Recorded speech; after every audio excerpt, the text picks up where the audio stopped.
ሀገራት ወደ ጦርነት ሊያስገባ የሚችል ምንም ምክንያት የላቸውም የሌሎች አጀንዳ ካልሆነ በስተቀር አሁን የሆኑ ኃይሎች ተፈጥሯል አሰላለፉ ግልጽ እየሆነ መጥቷል ማን ከማን ጋር ነው የሚለው በተወሰነ ደረጃ ስሞችን እየጠራን መመደብ እንችላለን ነገር ግን የና አሜሪካ አቋም ምን ሊሆን ይችላል ያው እስራኤል የተወሰኑ ሀገራት በሶማሌላንድ ካለው ጋር ተያይዞ የተባበሩት አረብ ኤሚሬትስ በዛ ጎራ ልንመድባቸው እንችላለን አሜሪካን እዛ ነው የምናገኛት ወይስ ግብጽ ካለችበት ከዚህኛው ወገን ነው እሱ ብዙ ትንታኔ የሚፈልግ ነው ዛሬ የሶማሊያው መሪና ሳውዲ አረቢያ አቻቸው ስምምነት ተፈራርመዋል ስምምነቱ ዝም ብሎ የሚታይ ስምምነት አይደለም ለኢትዮጵያ ትልቅ መልእክት አለው ጌዲዮን ጢሞቴዎስ ትላንት ወደ ሳውዲ አረቢያ ሄዶ የሚያናግረው አጥቶ መመለሱንም ሰምተናል ስለዚህ ሳውዲ አረቢያ ግልጽ የሆነ አቋም ይዛለች ማለት ነው የተባበሩት አረብ ኤሚሬትስ ጋር የተለጠፈው አብይ አህመድ የተባበሩት አረብ ኤሚሬትስን ፍላጎት ለማስፈጸም በብዙ ቦታዎች እየተሳተፈ ነው ሶማሌላንድም የገባው አሁን ሱዳን ውስጥ በሚካሄደው ጦርነትም እጁን ያስገባው ለኢትዮጵያ ብሔራዊ ጥቅም ብሎ እንዳልሆነ ግልጽ እየሆነ መጥቷል ሎሌ ተብሏል ሎሌ ሀገር ትላንት የተፈጠረች በ1960 ብዙዎች ሱቅ በደረቴ የሚሏት ሱቅ ነች ሌላ ምንም ሀገር ታሪክ የላት ምን የላት ግን ይሄ የምታወጣው በሆዷ ያዘችው ነዳጅ ሀብታም አደረጋት በዛ የተነሳ ኢትዮጵያን የምታገር አገር ይው አብይ አህመድ ጓዳውን አስረክቧት በሩን በርግዶ ሰጥቷት እንደፈለገች እየሆነች ነው ስለሷ ነው የምንዋጋው ማለት ነው ከተዋጋንም ይሄ ነገር ግልጽ መሆን አለበት ስለዚህ ኢትዮጵያ እንዴት ልትድን ትችላለች ከዚህ አይነት ወጀብ አብይ አህመድ ይዞባት ከመጣው አደጋ ልናመልጥ የምንችልበት መንገድ አለ ወይ ባንድም ይሁን በሌላ በኃይልም ይሁን በዲፕሎማሲ ምን እድል አለ አብይ አህመድን ራሱ መቀየር ነው ሌላ ምትናል ሌላ ኮሜንት የለውም ስማ ፕሮብሌም በሁሉ ነገር እኮ ነው ኢትዮጵያ በዚህ ብቻ ነገር አይደለም አደጋ ውስጥ ያለች እኮ በኢኮኖሚው አደጋ ውስጥ ነች በማህበራዊ መስኩም ሀገር እንደ ሀገርም የመቀጠለው ሁኔታዋም አደጋ ውስጥ ነው ያለው በጎረቤቱ ሀገሮቿ በሙሉ በዲፕሎማሲ በጎሪጥ እንድትታይ በጣም በፍራቻ በጥንቃቄ እንድትታይ የማይሆን አጣብቂኝ ውስጥ እየገባች እየከተታት ያለው ይሄ ስርዓት ነው አገዛዙ ነው ይሄ አገዛዝ ደግሞ በነገራችን ላይ ምንም ብደምረው ብቀንሰው ብታካፍለው ብታባዛው የምታገኘው አንድ ነገር ነው የአብይ አህመድ እንትን ነው አስተሳሰብ ነው ቅጀት ነው ይሄ አገዛዝ ነው የሚመራው በቃ ዝም ብለህ ተመልከት እንትኖቹ ሚኒስትሮቹ ባለስልጣኖቹ ምናምን እንዴት አርገው በቃ ንግግር ባደረጉ ቁጥር ጠቅላይ ሚኒስትራችን አብይ አህመድ እንትን አርገው ምናምን እንዴት እንደ በነገራችን ላይ በቅርብ አንድ ሰው አግኝቼ ነበርና ሲነግረኝ እንዴት እንደሚፈሩት እኮ አለ ይሄ አሁን ሁሉም ሰው ሚኒስትር ከሆነ ምናምን ስራውን ነው የሚሰራው ከዛ በኋላ በስራው ነው የሚገመገመው ልክ የግል ሎሌ አርገው ነው ራሳቸውን ይቆጡ እሱም እንደዛ አርገው ነው የሚያያቸው ባይዘው የግል ሎሌ ታውቃለህ አይደለ የሀገር ሚኒስትር እኮ ክብር ያለው ነው ባለሙያ ነው ምናምን እንትን ጥላ እና እሱ የሱ ሐሳብ የሱ እንትን ነው የሱ ፍላጎት የሱ ቅጀት የሱ እንትን ነው እኔ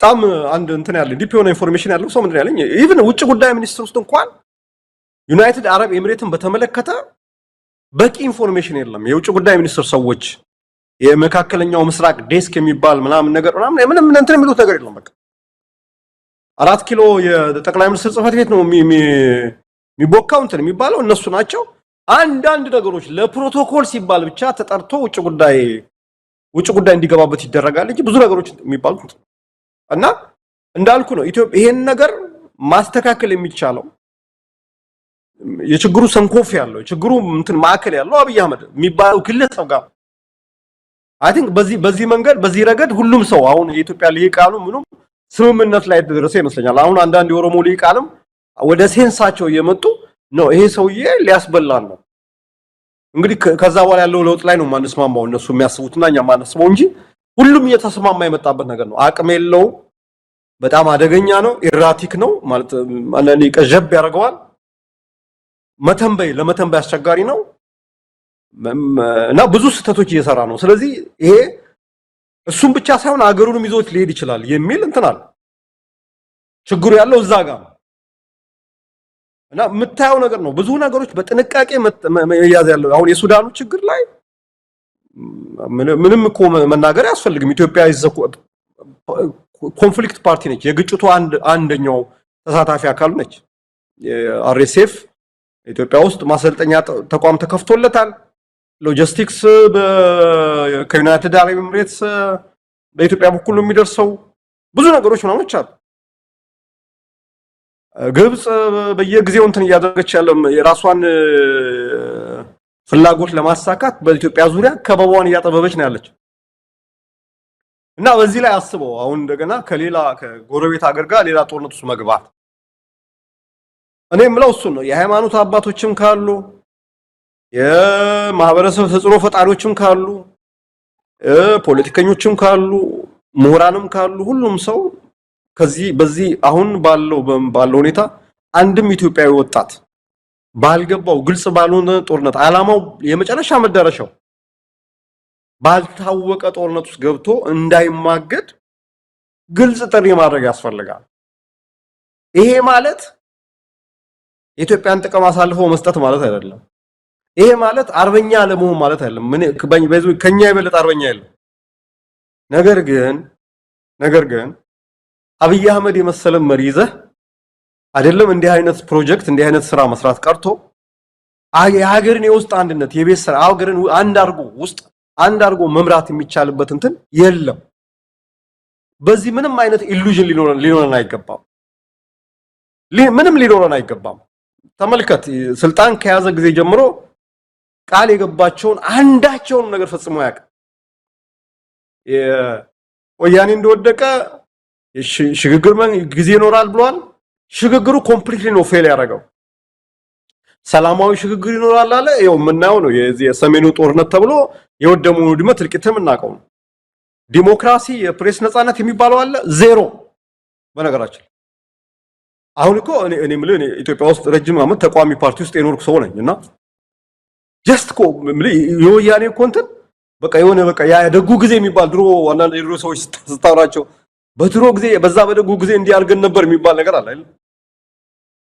አሁን እኮ ወያኔን ስታነጻጽረው ወያኔ ጥሩ ነው ማለት አይደለም፣ ግን አሁን የተፈጠረው ሁኔታ ስታየው ለኢትዮጵያ ፖለቲካል ላንድስኬፕ የፖለቲካ ምህዳሩ ፖለቲካ ስፔሱ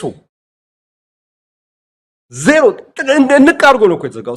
ሰልፍ ማድረጋችን፣ ስብሰባ ማድረጋችን፣ ህዝብ ማግኘታችን በዚህ ሁኔታ ምርጫ ተሳተፋለህ ብለህ ጥሪ ስታደርግ እንትን ነው እና በዚህ ሁኔታ ውስጥ እንዴት ነው አንተ የሀገር ብሔራዊ ጥቅም ተነክቷል ብለህ ህዝቡን ሞቢላይዝ ህዝብ ልቡ አንድ መሆን አለበት። ዓላማውን በግልጽ መረዳት አለበት እና አይ ቲንክ ይሄ ነው ያለው። መስፍን እንግዲህ ወደ ሌላው አንድ ወሳኝ ርዕሰ ጉዳይ ላመራ ነው። ምክንያቱም በደንብ መፈተሽ ያለበት የኢኮኖሚው ጉዳይ አለ። ሰሞኑን ትናንት ዛሬ የዓለም አቀፉ የገንዘብ ድርጅት IMF ኢትዮጵያን በተመለከተ ቀጣዩን ብድር ለመስጠት የሚያስችል አንዳንድ መመሪያዎችንና ማስተካከያዎችን ይዞ መጥቷል። ከዛ ውስጥ አንዱ መንግስት ሌላ ታክስ ህዝቡ ላይ እንዲጭን ሐሳብ የቀረበበት ወይም ደግሞ ትዕዛዝ እንበለው። ምክንያቱም ባለፉት 2 ዓመታት የኢትዮጵያን ኢኮኖሚ በበላይነት የሚመራው የሚያዘው የሚፈልጠው የሚቆርጠው IMF ነው። ስለዚህ ትዕዛዝ ሰጥቷል። ከዚህ ወር ጀምሮ የካቲት የነዳጅ ድጎማ ሙሉ በሙሉ ይነሳል። ዳርዳር ሲሉ ነበር። አሁን የመጨረሻ ቀን ተቆርጦ እንዲያነሱ ድጎማውን አንስተው ታክስ እንዲጭኑ ትዕዛዝ ተሰጥቷቸዋል። ብዙ የታክስ አይነቶችን እንዲያመጣም መንግስት ጫና እየተደረገበት ነው። እንደሰማነው ከሆነ IMF በዚህ በሪፖርቱ አልተሳካም ነው ያለው። ያልተሳካበትም ምክንያትም አስቀምጦታል። ምናልባት ዝርዝሩን በደንብ በዜናም በተለያየ መልኩ በውይይትም ከኢኮኖሚ ባለሙያዎች ጋርም እንወያይበታለን። የታሰበው በእንትኑን ለማውረድ የበጀት ጉድለቱን ለማውረድ ወደ 0.6 ለማውረድ ነበር እቅዱ። ምክንያቱም በወቅቱ የነበረው 1.5 በመቶ ነበር የበጀት ጉድለቱ። ወደ 0.6 ለማውረድ ታቅዶ አሁን ከ2 ዓመት በኋላ ሲፈተሽ እንደውም በእጥፍ አድጎ 3 በመቶ ሆኗል የበጀት ጉድለቱ። ለዚህ ደግሞ በዋናነት ይህንን ኪሳራ ያመጡት ይህንን ጉድለት ያመጡት የኮሪደር ልማት፣ የሪዞርት ግንባታ እና አንዳንድ አስተዳደራዊ ወጪዎች ይላል። ስለዚህ እንደዚህ ነገሮች አብይ ተጠቅሞ የበለጠ የበጀት ጉድለቱን በእጥፍ እንዲጨምር ነው ያደረገው። ኢኮኖሚ በጣም አደገኛ ሆኗል። የኢትዮጵያ ሕዝብ ሌላ ማዕበል ሌላ ወጀብ እየመጣበት ነው። ከኑሮ ጋር በተያያዘ ነዳጅ ድጎማ ይነሳል፣ ሌሎች ነገሮች ታክስ ይደረግባቸዋል። ስለዚህ በእንቅርት ላይ ጆሮ ደግፍ የሆነ ከባድ ነገር እየመጣ ነው። የሚመጣው ዳመና ለአገዛዙ በጣም አደገኛ ቢሆንም ህዝብ ግን ይህንን አስተካክሎ ለውጥ መጠቀም ይኖርበታልና የኢኮኖሚውን ጉዳይ እንዴት አየው? አይኤምኤፍ አልተደሰተም ኪሳራ ነው እያለ ነው። አልተደሰተም ሳይሆን አነበብኩት ሪፖርቱን እንትን ነው የሚመስለው ላይክ የሆነ ለምሳሌ የአንድ ካምፓኒ ባለቤት የሆነ ማናጀር ቀጥሮ ያሰራል አይደል እና ያ ማናጀር መጥቶ እንትን ያለው የአይኤምኤፍ እና ኢትዮጵያ እዛ ሪፖርት ላይ የምታየው እንደዛ ነው። ይሄን አርጉ ይሄን ሪፖርት አቅርቡ ይሄን ስሩ እንዲህ ብለናችሁ ነበር ይሄን አልሰማችሁንም እንዲህ ብለናችሁ ነበር ይሄን አልሰማችሁንም እና እዛ ላይ የሆነ እንትኑ ያለው የዚህ ግንኙነቱ ያለው ላይክ አይኤምኤፍ መመሪያ ሰጪ ነው የኢትዮጵያ መንግስት መመሪያ ተቀባይ ነው። በቃ በዛ ሁሉም ሪፖርቱ ላይ የምታየው ነገር እሱ ነው። ኢትዮጵያ ሉዓላዊ ሀገር አትመስልም። በቃ አይኤምኤፍ ይሄን አርጉ ይሄን ብለናችሁ ነበር በዚህ መንገድ አልሰራም ይሄን አልሰማችሁንም እንዲያስተካክሉት ብሎ ያስቀምጠዋል።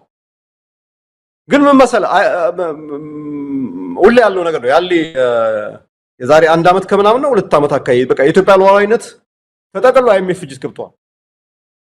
ከዛ በኋላ መቻል ነው ቻሎን ያለው ብራኑ ዱላ መቻል ነው ገባ። አሁን በእንትኑ ደግሞ ምን መሰለህ እነሱ የራሳቸው የሆነ ነገሮችን የኢትዮጵያ ኢኮኖሚ ሜጀር የሚያደርጉበት መንገድ አለ። የኢትዮጵያ ኢኮኖሚ የራሳቸው ዳታ ኮሌክት የሚያደርጉበት መንገድ አለ። የራሳቸው አሰስ የሚያደርጉበት መንገድ አለ። በአጠቃላይ ኤክስፖርት የሚደረገውን ከዓለም አቀፍ የኤክስፖርት እንትን ሪፖርት ይሰበስባሉ። ኢምፖርት የሚደረገውንም እንደዚሁ ይሰበስባሉ።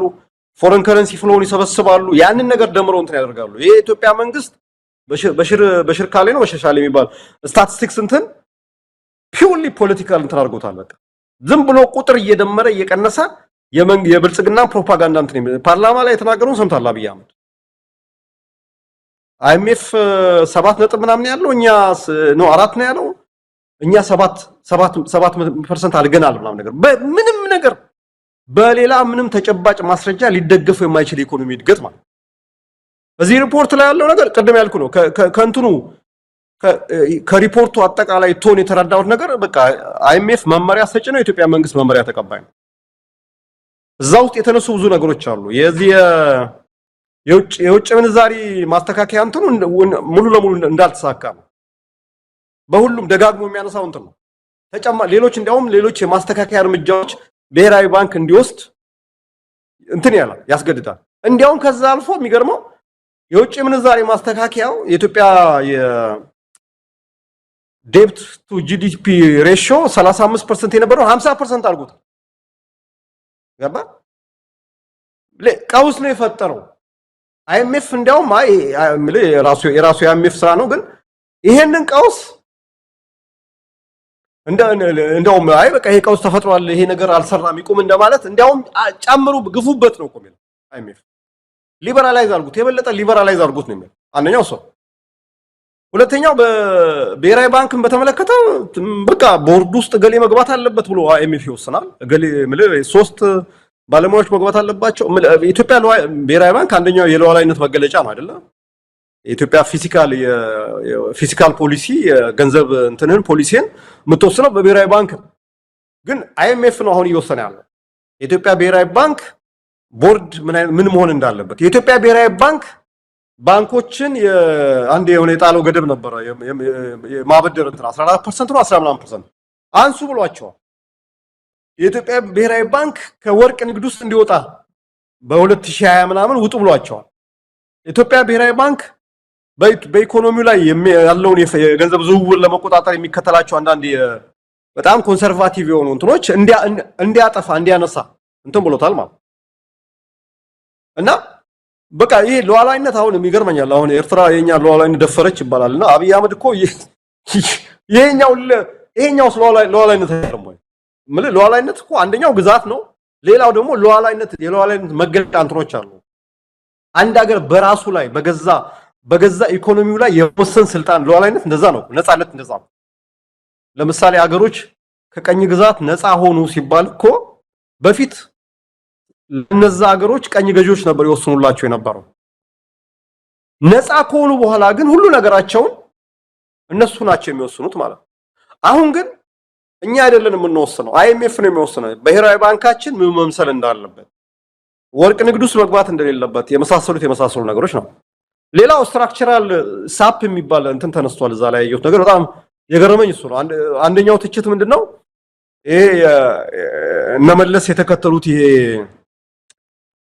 ፖሊሲ አለ የመንግስት ገቨርንመንት ሌድ ኢኮኖሚክ ግሮዝ የሚባል ነው እና መንግስት የሚመራው የኢኮኖሚ እድገት የማምጣት እንትን እሱ አልሰራም የኢትዮጵያን ኢኮኖሚ ወደ ኋላ ጎትቶታል እንዲያውም የኢህአዴግን የህዋት የሚመራውን መንግስት የጣለው የዛ ፖሊሲ ውድቀት ነው ስለዚህ ይሄ መስተካከል አለበት ተብሎ ስትራክቸራል አድጀስትመንት ፕሮግራም ካይንድ ኦፍ የዛሬ 20 አመት 25 አመት አይኤምኤፍ በብዙ ሀገሮች ላይ ሞክሮት ፌለር ዲዛስተር የሚባል ደረጃ ማለት የሚገርም አይነት ውድቀት ያስከተለ ፖሊሲ ተመልሶ መጥቷል በሌላ ፓኬጅ ማለት በሌላ መሸፈኛ መጠቅለያ ተመልሶ መጥቷል እና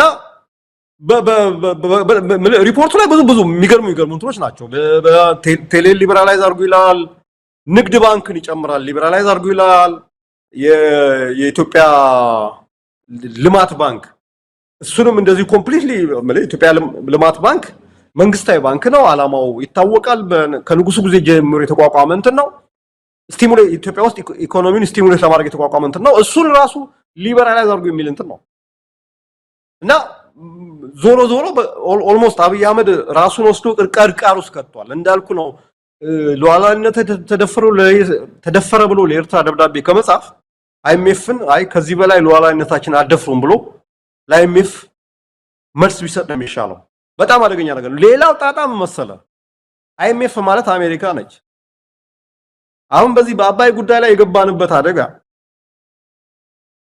ለ4.8 ሚሊዮን ዶላር ነው አይደል አሁን ይሄ 4 አመት ፕሮግራሙ አይኤምኤፍ እና ኢትዮጵያ መንግስት አሁን የገቡበት እንትን ይሄ ያን ለዚህ ቢሊዮን ነው ቢሊዮን 4.8 ቢሊዮን ይሄ ለዚህ ተብሎ አሁን ዶናልድ ትራምፕ the only leverage ያለው ኢትዮጵያ ላይ ጫና የማሳደሪያ አንደኛው ያለው ብቸኛ መንገድ አይኤምኤፍ በዚህ በግድቡ ጉዳይ ላይ የሚነሳ ነገር ካለ በቀጥታ ይሄንን ነው የሚያመጡት እንደ ፖለቲካ ጫና ማሳደሪያ ማለት እና በጣም አስቸጋሪ ነው ሪፖርቱ በጣም አይቻል አንብቤዋለሁ በጣም ብዙዎቹ ፌለሮች እንትኖች ናቸው ሌላው ሪኮመንድ የሚያደርጉት ጨምሩ የሚሉት ያው መብራት ይጨምራል ግራጁዋል ነው የኢትዮጵያ ኤሌክትሪክ ዋጋ እንግዲህ አሁን ካለው ላይ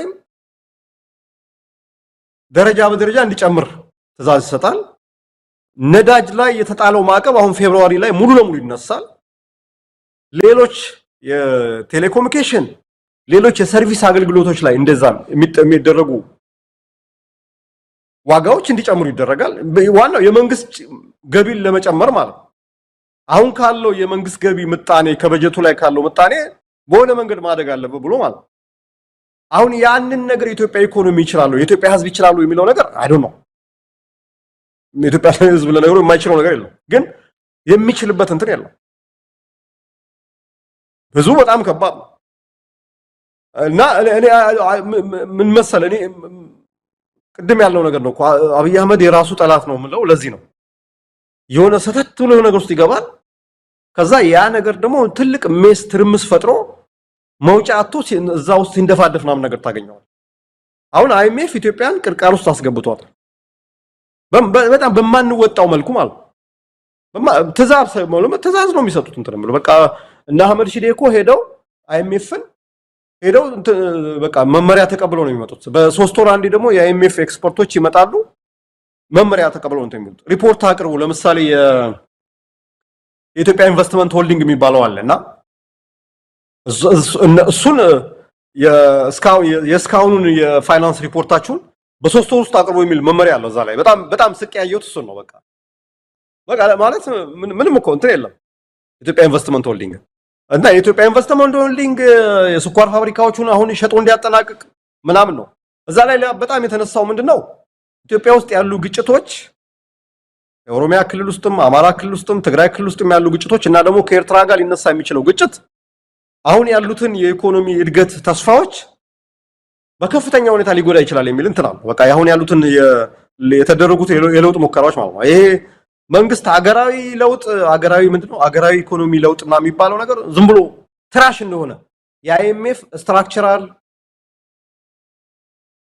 ሪፎርም ሳፕ የሚባለው ማለት ነው ወይም ደግሞ ይሄ መዋቅራዊ ማሻሻያ ፕሮግራም አስታውሳለሁ በ1990ዎቹ ነው በ2000ዎቹ አይኤምኤፍ በቃ በጣም ትልቅ ነገር ሲባለት የነበረው ማለት እንትን ነው በማዳበሪያ ሰብሲዲ እንዲነሳ የመብራት ላይ የሚደረገው ድጎማ እንዲቀር ነዳጅ ላይ እንዲቀር በአለም ላይ ነዳጅን የማይደጉም ሀገር አለ ከተባለን ያላቅም ይኖራል እንዳለ አለ እና በጣም አስቸጋሪ ነገር ነው መስፍን እንግዲህ አብይ አህመድ ኢትዮጵያ ላይ ጣጣ ያመጣል ኢትዮጵያ ላይ ችግር ያመጣል መጨረሻ ላይ የኢትዮጵያ ህዝብ ነው ዋጋውን የሚከፍለው ሀገር ነው ዋጋው የሚከፍለው እሱ ግን ልክ ስኬት እንዳመጣ እየተኩራራ እየተዝናና ፓርላማ ይመጣና የበለጠ ሰውን የሚያሳምም ነገር እየተናገረ ነው የሚሄደው ለሱ ምንም ችግር የለበትም ሁሉ ጊዜ የምንለው ነገር አለ አብይ አህመድ የበሰበሰ ዝናብ አይፈራምን መርኖ እየተከተለ ያለው በቃ እንዴ ተጨመላልቀናል በዛው መቀጠል ያለብን ብሎ ወስኖ የገባበት ነው ይሄንን የኢትዮጵያ ህዝብ እንዴት ነው የሚመለከተው የሚለው ነው ምናልባት ቀደም ሲል ያነሳ ነው እንደ ሐሳብ ሰሞኑንም እንዲሁ ከአንድ ምንድነው በማህበራዊ ሚዲያ ላይ ከተሰራጨ ክሊፕ ጋር አያይዘን ያወራነው ነገር ነበር ከገለታውም ጋር የኢትዮጵያ ህዝብ ፖለቲካን እንዴት ነው የሚረዳው ምናልባት ያንን ተከትሎ የመጣው ጫጫታ አለ አገዛዙ በሁኔታው ነገሮች እንዳይበላሹበት ብዙ የሆኑ ጥረቶችን አድርጎ በመጨረሻም ይሄ የተባለው ነገር ለበጎ ነው በሚል ሌላ ተጨማሪ ማወናበጃ ክሊፖች ልጁም ጨምሮ ያሲኖ የሚባለውም ጨምሮ ሌሎችም እንዲሰሩ ነው ያደረገው ኢዜማም ገባበትና ለመንግስት ለመሆን በምርጫ ለማሸነፍ እየሞከርኩ ነው የሚል ነገር ነው ያመጣውና ፖለቲካ ነገር ምንድነው የኢትዮጵያ ህዝብ ፖለቲካን እንዴት ነው እየተረዳለው ይሄን ስለ ፖለቲካል እናስተምር አልመጣንም እኔም አንተም አክቲቪስት ነን እንጂ በፖለቲካው ያለን ምናልባት ግንዛቤ እንደየመረዳታችን እንደ ንባባችን ሊሆን ይችላል ግን ደግሞ መሰረታዊ የሆነ ለማንም ግልጽ ሆነ የፖለቲካ ፍልስፍና አለ ፖለቲካ ምንድነው የሚለው ይሄ ልጅ ብዙ በፖለቲካው ዕውቀት ላይ ኖረው ይችላል ስሜቱን ነው የገለጸው ጥበብን ያሳየው ዓላማው ፖለቲካ ነው ብሎ ሊገልጽልንም አይጠበቅበትም ነገር ግን የመጣበት ግፊትና ጫና ወጥቶ እንዲያስተባብል አድርጎታል የምንም ጥርጥር የለውም ያንን ተከትሎ አንዳንድ እጃቸው የደሎዶመ እጃቸው ማህይም የሆነ ጭንቅላታቸው የቀነጨረ በዚህ በሰለጠነውና በአርቲፊሻል ኢንተለጀንስ ዘመን ቁርጥራጭ ቪዲዮዎችንና ቁርጥራጭ የሆኑ ነገሮችን ፎቶሾፕ እየሰሩ ራሳቸውን የሚያታልሉ የብልጽግና ደሴት ነዋሪዎች እንዲሁ እዚህ መዛም ሲፈራገጡ ያየን ነው ምን ያህል ፊውዛቸው እንደተቃጠለ ምን ያህል እኛ በመንሰራው ስራ ይሄ ቆሽት የሚባለው የሰውነት አካላቸው ውስጥ ያሉ ብዙ ነገሮቻቸው እንደተናጋ ያየን ያለ ነው ለማንኛውም መስፍን ፖለቲካ ምንድነው የኢትዮጵያ ህዝብ ምንድነው መረዳት ያለበት ለለውጥም አንዱ ይሄ መረዳት መስተካከል አለበት መስመር ይዞ መሄድ ካልቻለ ሰው ፖለቲካ ሲባል የሆኑ ሰዎች ጣጣ የሆኑ ሰዎች እዳ የሆኑ ሰዎች ብቻ የሚሳተፉበትና ለውጥ የሚያመጡበት አድርገው አንቀላፍተው ተዘናግተው የተኛሉና ከዚህ አንፃር መስመር የሚያስይዝ አንድ የሆነ መድረክ የሚያስፈልግ ይመስለኛል በጣም መሰረታዊ ጥያቄ ነው በነገራችን ላይ እኛ ሀገር ለፖለቲካ ያለው ግንዛቤና ፖለቲካ ሲባል በተለይ በሃይማኖት ቤትም በብዙ ነገር በነገራችን በቃ በብዙ ነገር ላይ ተራው ሰው ፖለቲካ ይሄ ፖለቲካ ነው ምናምን ነገር ሲባል ራሱ እኮ ፖለቲካ ነው ባይዞ ይሄ ፖለቲካ ነው ይሄ አራተው አይገባኝ ማለት ራሱ ፖለቲካ ነው በነገራችን እኔ ፖለቲካ ሳይንስ ተማሪ ነኝ ፖለቲካ ቲዮሪም አሁን በፓርታይም እያጠናው ነው ሶስት ሰዎች ካሉ ፖለቲካ አለ ባይዞ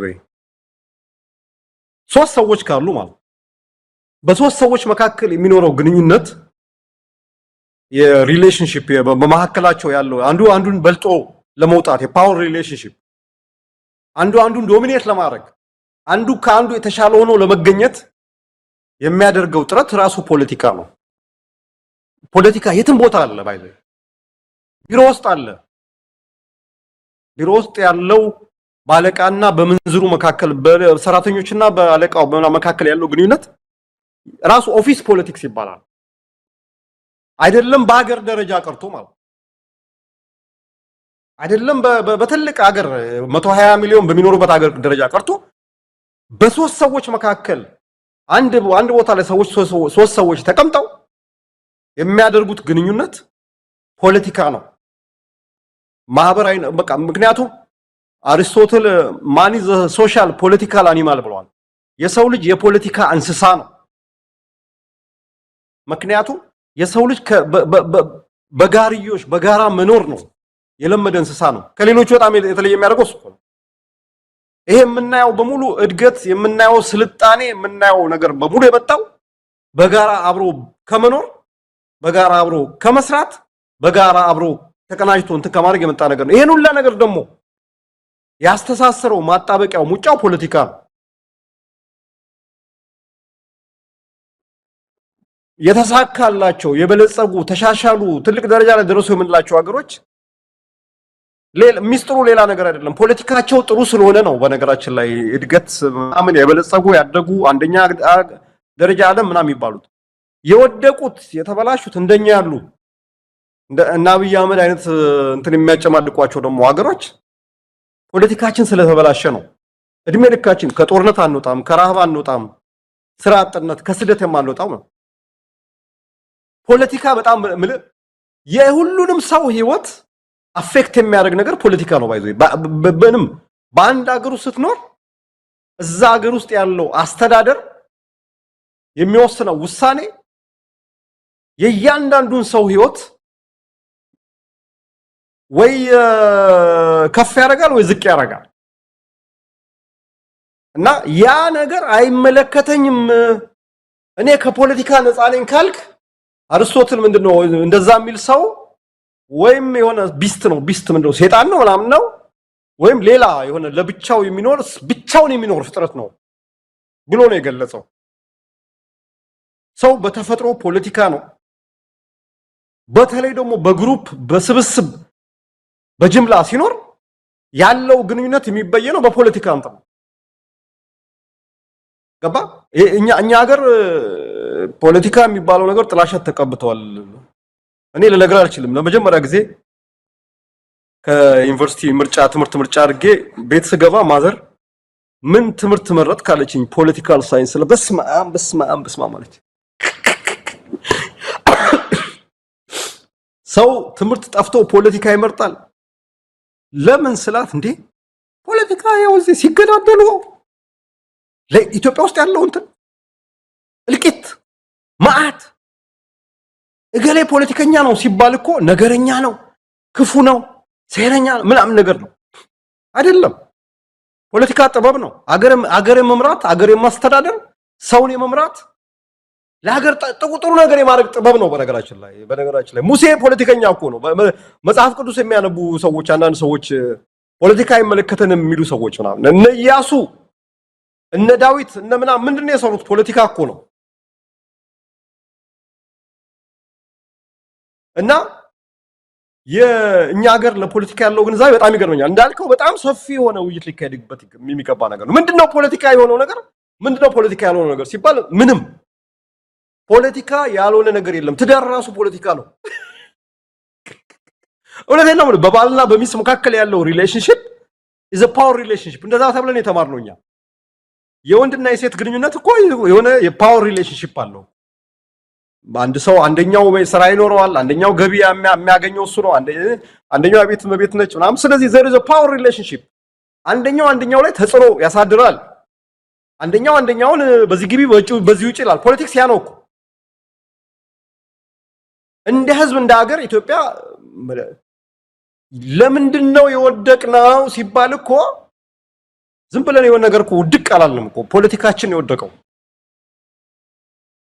ፖለቲካችን ስለወደቀ ነው ኢኮኖሚያችን የሚወድቀው ስነ ምግባራችን በአጠቃላይ ትምህርት ፖሊሲያችን የኢንዱስትሪያችን ምናምን በሀገራችን ተስፋ ቆርጠን የምንሰደደው በአንጻራዊነት ኢትዮጵያ ፖለቲካዋ ደና ነበር በሚባልበት ጊዜ እኮ ስደት የሚባል ነውር የነበረበት ጊዜ ነበር አይደል በንጉሱ ጊዜ እንሰማለን ዛሬ አሁን አርጅተዋል ብዙዎቹና አሜሪካን ሀገር አውሮፓ ለትምህርት ሄደው ኢትዮጵያ የምመለስበትን ጊዜ በናፍቆት ነበር የምጠብቀው ይለዋል ለምን በቃ ኢትዮጵያ ተመልሼ አገሬን አገልግዬ እንትን ብዬ ምናምን ነገር ከዛ የደርግ 66 ለውጥ መጣ ከተባለ በኋላ ፖለቲካው ተበላሸ ግድያ ሆነ በቃ ያነሳ ግንባሩን ቀይ ሽብር ነጭ ሽብር ተብሎ ከዛ በኋላ አይደለም ውጪ ሄደ ወደ ኢትዮጵያ ለመመለስ መናፈቅ ቀርቶ ውስጥ ሆነው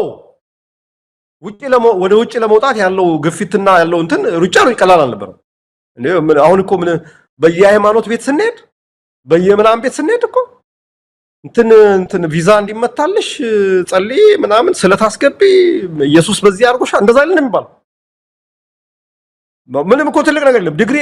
ዲግሪ ያዘች ወይም ኢትዮጵያ እንደዚህ ቢዝነስ ሰርታ ከፈተች እንትን አሜሪካ ልትሄድ እንትን አሜሪካ ዲቪ ደርሳት ነው ነገር ፖለቲካችን ስለወደቀ ነው። እኔና አንተ ሁላችንም እኮ ነው ፖለቲካችን ባይወድቅ ኖሮ እኔና አንተ በነፃነት ሀገራችን መስራት እንችል ነበር። ሁላችንም አፌክት የሚያደርግ ነገር ነው እና የዚህ የልጁን ቪዲዮ አየሁት እንዴ ከዚህ በላይ ምን ፖለቲካ አለ? በነገራችን ላይ ልጁ እኮ በጣም ህብረተሰብ ውስጥ ያለውን ሞክራለሁ ነው ያለው አይደል? ይሄ እኮ ፖለቲካ ነው። የቤት ክራይ መክፈል አቅቶት ልጆቹን መመገብ አቅቶት አከራዩ 2 ወር ሞላ ክፈል እንጂ ሲለው ችግሩን ዘረዘረ። የሱ ብቻ እኮ አይደለም የዛ አሁን ይሄ ገጸ ባህሪ ነው። የሚሊየን ምናምን ነገር የ20 30 40 ሚሊዮን እኮ በአጠቃላይ እኮ የሚኖረው መከራ እኮ ነው ያሳይ። ለዛ ነው እኮ ሶሻል ሚዲያ ላይ ቫይራል የሆነው እንትኑ በነገራችን አይደለ እንዴ? ለዛ ነው ሁላችንም ያየነው። እኔም አይቼው ነው። ለዛ ነው ሁላችንም እንዴ ይሄ በቃ የኢትዮጵያ እውነታ ከአብይ አህመድ የቁጥር ድርደራ የዚህ ልጅ እንትን አስደነቀ። አይ ፖለቲካ አይደለም ልትነው አይችልም እንዴ? እንዴት ነው ፖለቲካ አይደለም? ከዚህ በላይ ፖለቲካ አለ እንዴ?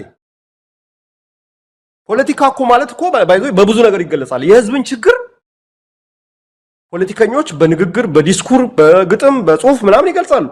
አርቲስቶች ደግሞ እንዲህ ባለ ውብ በሆነ መንገድ የህዝብን ችግር የህዝብን መከራ ሪፍሌክት ያደርጋሉ በስዕል በግጥም። ያ ነው አይደለ? የኢትዮጵያ ህዝብ ደግሞ አንድ የለመደው ነገር እሱ ነው። ችግር ሲመጣ እኔ ይገርመኛል። እኛ ሀገር ውስጥ እኔ ይገርመኝ አሁን በተለይ አሁን ይሄ ሶሻል ሚዲያው ቲክቶኩ ምናምን ማያመጣው ነገር የለም አይደለም። መከራው ብቻ ሳይሆን ይገርመኛል ያ መከራውን እንዴት አድርጎ ወደ ስላቅነት ወደ ቀልድነት ቀይሮ እንዴት ነገሮች እንትን እንደሚያደርግ ሳይ ይገርመኛል። this is politics። ከዚህ ውጭ ሌላም ፖለቲካ አለ። ችግር የለም ከፈራህ ፈራው በል። አንዳንድ ሰዎች የሆነ ነገር ይናገሩና ቅልጥ ያለ እኔ ይሄ ነገር በፖለቲካ እንዳይተረጎምብኝ ይላሉ። የተናገረው ቅልጥ ያለ ፖለቲካ እኮ ነው። እውነቴን ነው ብለህ እኔ የተናገርኩት ስለ እንትን ነው ስለ እግዚአብሔር ነው ስለ ሰፈራችን ችግር ነው እንጂ ስለ ፖለቲካ እንደ ሰፈር ችግር እኮ ፖለቲካ ነው ማይ ፍሬንድ። ሎካል ፖለቲክስ የሚባል ነገር አለ። ፖለቲክስ እኮ በቃ ላይክ ቅድም እንዳልኩ ነው የግለሰብ ከአንድ ብቻውን የሆነ አይሶሌትድ የሆነ አማዞን ጫካ ውስጥ ከምንም ሰው ጋር ሳይገናኝ ከሚኖር ሰው በስተቀር ሁለት ሰዎች ካሉ ፖለቲካ አለ። ባልና ሚስት ካሉ ፖለቲካ አለ። መንደር ካለ ፖለቲካ አለ። ቀበሌ ካለ አውራጃ አገር ምናምን እንደዛ ያለ ግሎባል ፖለቲክስ አለ። እና ፖለቲካ አይመለከተኝም ይሄ ፖለቲካ አይደለም ፖለቲካ እንዳይነካው ምናምን የሚባል ነገር የለም። እዚህ ላይ በጣም ግልጽ መሆን ያስፈልጋል። ምክንያቱም አፌክት ያደርጋል እንትን ያደርጋል እንትን የለም ምንም ጀስት እንትን በለው የፖለቲካ መሪዎች ናቸው አይደለ የመጨረሻውን እኮ ውሳኔ የሚወስኑት። ይተኮስ የኒውክሌር አሁን 5 ሀገሮች አሉ አይደለ የኒውክሌር ባለቤት የሚባሉ ሀገሮች አሉ እና ቁልፉ ያለው የፖለቲካ መሪዎቹ ጋር ነው ይባላል። እነሱ ከተጫኑት ይተኮሳል ማለት የፖለቲካ መሪዎች ብዙ ነገር ይባርገታል። እና የእንትኑን አየሁትና መሳደብ ፈልጌ ነበር ተውኩት። ደደብል ነበር ተውኩት ይቻላል። ግን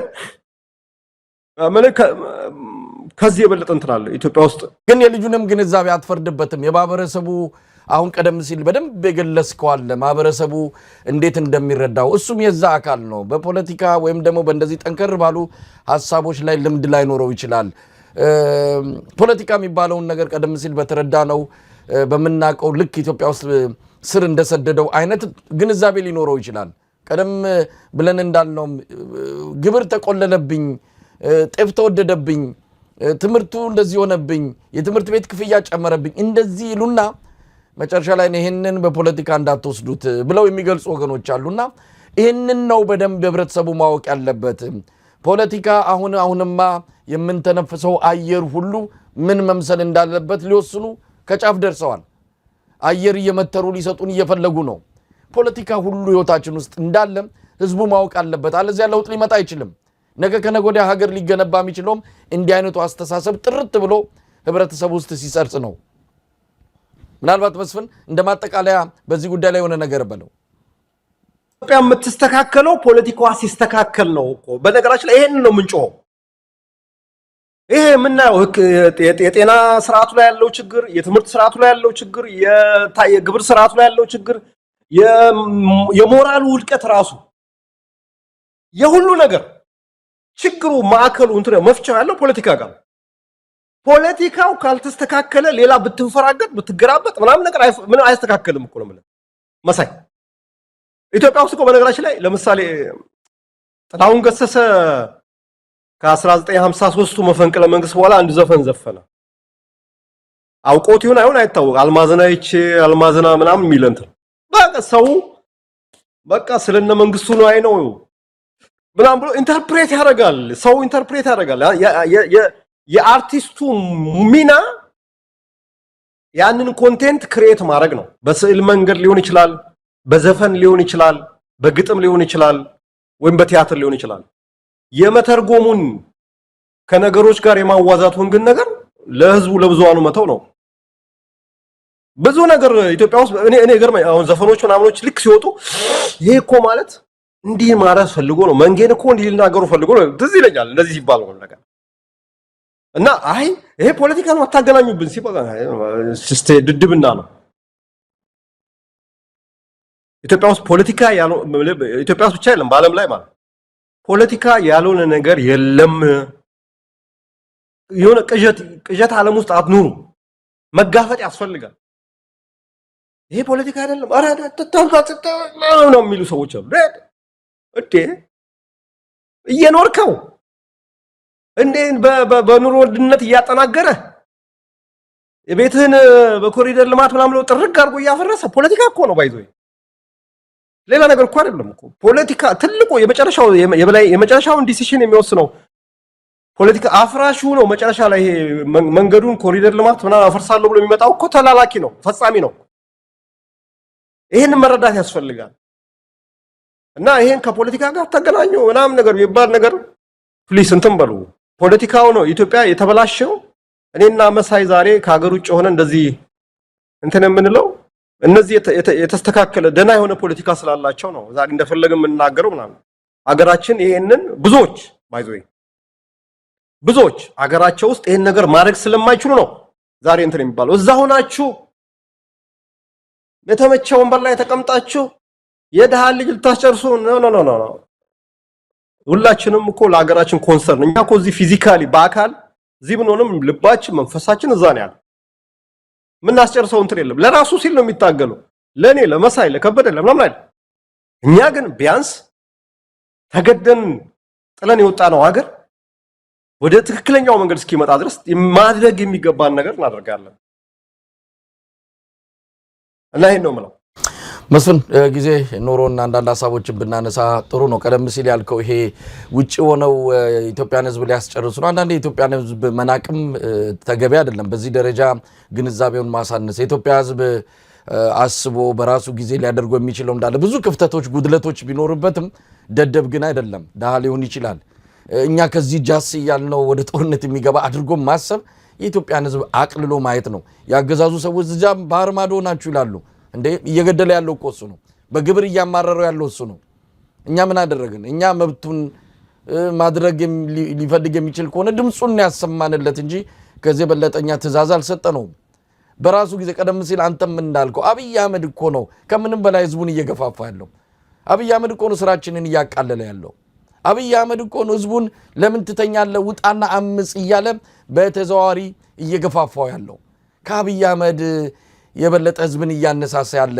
አካል ማን አለ ኢትዮጵያውያንን ይሄንን እንኳን ማንረዳ ይመስላችኋልና አንዳንዴ ያገዛዙ ሰዎች በተለይ ይሄ ዲጂታል የብልጽግና ሰራዊት ሰሞኑንም እንዲህ በማህበራዊ ሚዲያ ሳነሳው ነበር ድንቁርናው እንደው ለከት የለውም ለከት ትንንሽ ነገሮችን እንኳን መረዳት የማይችል ነው ኦሎምፒክ ላይ ኢትዮጵያ ብትወዳደር አንደኛ ትወጣለች ወድጄዋለሁ እሱን አባባል ባይዞኝ ነው እውነት ነው እኮ በጣም የድድብና ውድድር ቢኖር የብልጽግና ውስጥ ያለው ኃይል ኢትዮጵያን ሜዳሊያ በሜዳሊያ ነው ያርኳት በጣም ትክክለኛ አገላለጽ እኮ ይገርሙኛል እኮ በጣም አይን የሚታይ ነገርን ምናምን ነገር ድርቅ ነው ሊክድ ይፈልጋል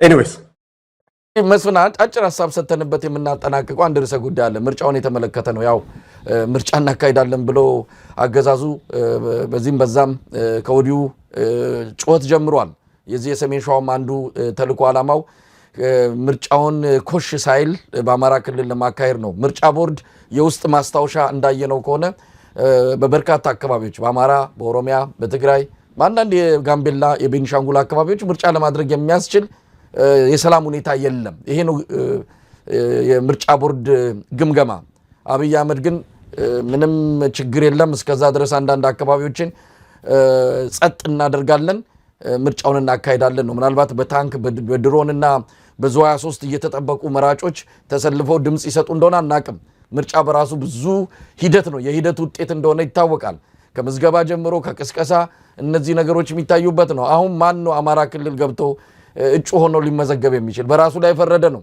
ፕሮፌሰር መረራ ጉዲና ለምንድን ነው ኦሮሚያ ላይ ማተሳተፉት አዲስ አበባ ብቻ የተወሰናችሁት በዚህ በምርጫው ሲባሉ እንዴ የሚከለክለን እኮ የመንግስት ኃይል ብቻ አይደለም ህዝቡም ነው የሚከለክለን እዛ ያሉ ታጣቂዎች ነው የሚከለክሉን ትወዳደሩና እንተያያለን ይያሉን ነው በዚህ አይነት ሁኔታ ምርጫ መግባት አይቻልም ኢትዮጵያ ውስጥ ምርጫ ይደረግ አይደለም ጉዳዩ ለማድረግ የሚያስችል ነገር አለ ወይ ነው ይሄንን ነገር መስማትም ማየትም የማይፈልጉት ብልጽግናዎችና ኢዜማዎች ደግሞ ምርጫ እናደርጋለን ብለው ተፍ ይያሉ ነው ኢዜማ እንደውም ከብልጽግና ሳይበልጥ አይቀርም ሰሞኑን ይሄንኑ የያሲኖን መልእክት መንተፍ አድርገው በምርጫ መንግስት ለመሆን እየሞከርን ነው የሚል በጣም የሚያሳዝን የሚያሳፍር መሪ ቃል ይዞ መጥተዋል ያን ብቻም አይደለም ካልመረጣችሁ ይመረጥላችኋል የሚልም ቃልም ይዞ መጥተዋል ለማንኛውም በምርጫው ላይ ያለ ግምገማ ምንድነው እንዴት ነው ኢትዮጵያ ውስጥ ምርጫ ሊኖር ይችላል መሳይ የምርጫ ቦርድ የሆነ እንትን አውጥቷል ይሄ ቀይ ቢጫና አረንጓዴ ነው ማለት ነውና ኢትዮጵያ አየሁት ምርጫ ቦርድ እንግዲህ በተቻለ መጠን ተጋግጦ ማለት ነው ቢጫና ቀይ ያደረጋቸው አካባቢዎች አሉ አረንጓዴዎቹ ጋር በሰላም እንደፈለገ ምርጫ መካሄድ ይችላል አረንጓዴና ቢጫ የተባሉት ግን በጣም ብዙ ናቸው እኔ ደግሞ ከዛ እንትን የበለጠ አሁን ባለው 548 ነው 560 50 አካባቢ ነው ኢትዮጵያ ወረዳዎች የምርጫ ወረዳዎች ማለት ቢያንስ ከዛው ከ380 እስከ 420 የሚጠጉት ውስጥ ምርጫ ለማካሄድ አይደለም በነገራችን ላይ የተለመደ ኖርማል የሚባል ማህበራዊ አገልግሎት ለማቅረብ የማይቻልባቸው ወረዳዎች አሉ አማራ ክልል ውስጥ ካሉት 300 ምናምን የሚጠጉ ወደ 100 ምናምን ነው 200 ምናምን የሚጠጉ ወረዳዎች ትምህርት ቤት የቆመባቸው ስንት ናቸው ኦልሞስት በቃ 70-80% ምናምን ነገር ትምህርት ቤት ቆሟል ትምህርት ቤት ጤና ጣቢያ ምናምን ማንቀሳቀሳችን እንዴ ነው ምርጫ ጣቢያ መክፈት የምችለው ዝም ብላ አስበው ምናምን እኔ አንዳንዴ እሱን ነው የምለው እንዴ አረ እንደው ጭንቅላታችን እናሰራው እንጂ ትምህርት ቆሟል 5 ነው 6 ሚሊዮን የሚጠጉት ህፃናት ተማሪዎች ትምህርት ቤት መሄድ አልቻሉም አማራ ክልል ባለው አሁን ችግር ምክንያት እንዴት አድርጎ ነው የአማራ ህዝብ ልጆቹን ትምህርት ቤት መላክ ያልቻለ ህዝብ ግንቦት ምናምን ነው ሰኔ 5 ቀን ካርድ ወስዶ ምርጫ ጣቢያ ሄዶ ምርጫ ሊሰጥ የሚችል ኦሮሚያ ክልል ከአንድ ቦታ ወደ አንድ ቦታ በባስ መንቀሳቀስ የማይቻልበት ብዙ አካባቢ ነው ያለው እንዴት ነው ምርጫ ጣቢያ ሰው ምርጫ እኮ ማለት የመጨረሻ ሰላም እንትን የምትልበት እንትን ነው